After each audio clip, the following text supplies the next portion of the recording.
उद्धार करने को जाई गुलिकांडर शिकार हेले युवक बलांगीर मेडिकल में भर्ती। उद्धार करने को जाई गुलिकांडर शिकार होइछन्ति युवक। एभली घटना घटी सुवर्णपुर जिला तरभा थाना अंतर्गत गुहुरिया घाट गाँव में। गुलिकांडर गुहुरिया घाटर सुदीप्त साहू गुरुतर होइछन्ति।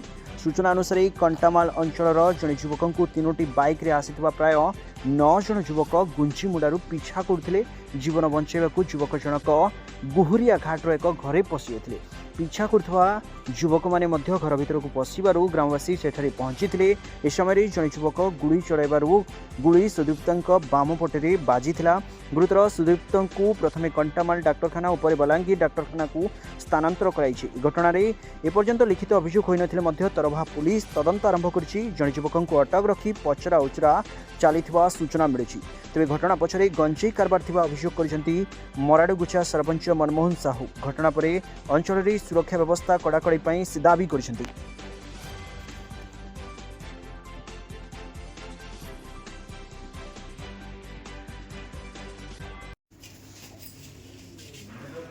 हाँ कहबो क्या भाई?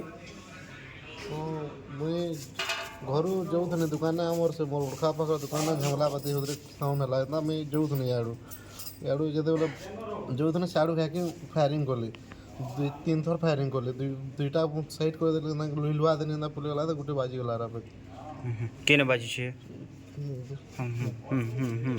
केंदा केंदा अवस्था है जनो अवस्था बोले गुड़ पैन हो गोटे साइड। हाँ हाँ हाँ ठिया उठी नहीं हवा केनो पीछा करते नहीं पीछा करवाटा हटा मुई तो नहीं जाने घर बाहरी कर हमर दुकान ढंग की जोथनी तमे बचाबार लागि जइथलो और अटैक कोले क्या तुमके?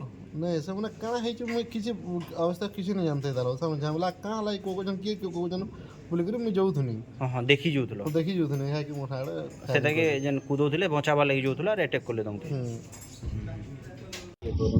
बसु सा गोरिया घाट तरभा ब्लॉक सोनपुर डिस्ट्रिक्ट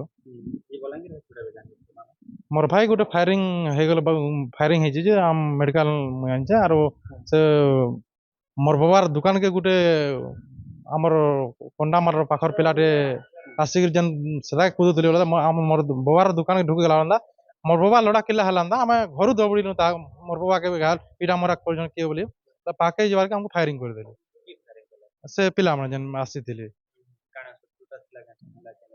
आम शत्रु आमर तो किसी नहीं न बोले हमको से हम लड़ा किला करके हुड़ा खुदा करके हो दौड़ी देनु बोला हमको फायरिंग कर दे हमको पीठ पे बोली से हमने सुरदीप साहू मोर भाई एवं अवस्था बहुत घायल होचे गुटे गुली बाजी मत फायरिंग कर मुई बसी देवार के मत नहीं बाजी गुली ना मत फायरिंग मार गुटे गुली बाजी पेट साइड बाजी गुटा गुटे के धरी आम पिला धरी पलो धरी पकईदे से 5-7 लोक ना गाँ धरला जना पड़ी सदा खबर जहाँ जना पड़े से भितर कण है जना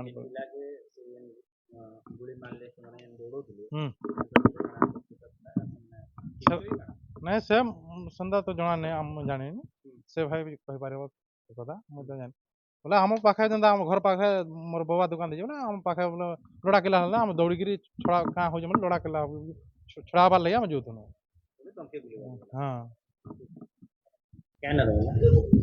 मुई मनमोहन साहू मुराडुगुछा पंचायत सरपंच इटा तो गुली आज जेनटा अच्छे मुई स्पट रे नहीं थी किंतु आज घटना नुहे से इटा विगत वर्षे 1.5 वर्ष उपरे ही गला न रीतिमत एरिया रे इ प्रकार क्राइम चली जे चोरा चालान गंजेई कारबार होचे व्यापक भाव रे आर से जगह लुट दरा चली किसी पिला पाखापाखि 15-20टा पिला जेन माने कि टीन एज रे 20-22 वर्ष भितर हवा ड्रग्स खाऊन से कफ सिरप खाऊन विभिन्न प्रकार निशाशक्त होकर जेन लोक मैंने से बाटे जाऊन लोक हैरान करवाटा गोटे बहुत खराब जिनिसटे आगु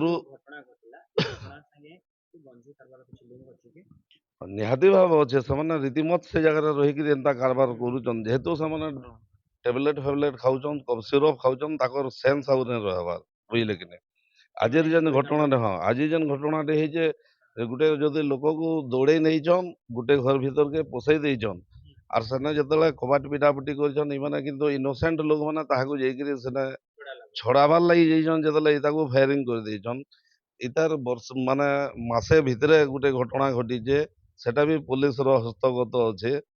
ଆଜି ମୁଇଁ ନିଜେ ବି ଏସ୍ପିଙ୍କୁ ଫୋନ୍ କରିଥିଲି ଏଥିର ଉପରେ ନିହାତି ଭାବେ ସେମାନେ ଯେନ୍ ଆଜି ଯେନ୍ ଜଣକେ ଧରା ହେଇଛେ ଇଣ୍ଟରୋଗେସନ୍ କରାହେଇଛେ ସେ ନାଁ ବି ନେଇଛେ 10-12 ଜଣଙ୍କର ନାଁ ବି ନେଇଛେ। ହଁ ହଁ ପୁରା ସେମାନେ ବି କରୁଛନ୍ ସେମାନେ ହଁ ହଁ ସେମାନେ ଏକା ଅଛନ୍ ବେଲେ ସେମାନେ ନାଁ ବି ନେଇଛନ୍ ଜଣକେ ଧରା ହେଇଛେ କି ନାଇଁ ତାଙ୍କର ଭିତରୁ। ଆମର ଡିମାଣ୍ଡ ରହୁଛେ ଯେ ଆମର ଏରିଆର ପ୍ରୋଟେକ୍ସନ୍ ଲାଗି ନିହାତି ଭାବେ ସେନା ଗୋଟେ ଆଉଟପୋଷ୍ଟ କରାଯାଉ। ଆମେ ତ ଏ 4-5 ଦିନ ଭିତରେ ମୁଇଁ ମିଡ଼ିଆ ଦ୍ୱାରା ବି ଇ ଜିନିଷଟେ ଆଜି କହିବାର୍ ଲାଗି ଚାହୁଁଛେ ଯେ 5 ଦିନ ଭିତରେ ଆମକୁ ନିହାତି ଗୋଟେ ଏସୁରାନ୍ସଟେ ଦରକାର ନହେଲେ ତ ଆମେ ରାସ୍ତା ବି ରୋକ କରିପାରୁ ରାଜ୍ୟ ରାସ୍ତାରେ ବି ଓହ୍ଲାବାର୍ ଲାଗି ପଞ୍ଚାୟତବାସୀ ରେଡ଼ି ହେଲୁନ। ମାନେ ଟିକେ ଷ୍ଟେବୁଲ୍ ଅଛେ ଯେହେତୁ ସେଟା ପେଟ ସାଇଡ଼ରେ ବାଜିଛେ ନାଇଁ ପେଟ ସାଇଡ଼ରେ ବାଜିଛେ। ହଁ ଇଏ କିଛି ନାଇଁ ମନା କରବାର୍ ଲାଗି ଯାଇଛେ ଆଉ ତାକେ ଗୁଲି ମାରିଛନ୍ କାଁ ଜଣେ ହେଲେ କେ ଏମାନେ 4-5 ଜଣ ଥିଲେ ତାକୁ ଯଦି ସେମାନେ ମାରିଛନ୍ ବେଲେ ଯାହା ବି ତାଙ୍କର ଗୋଟେ ମୁହଁ ଜୋର ବଢି ଯାଇଥିବ ସେ ଏରିଆରେ।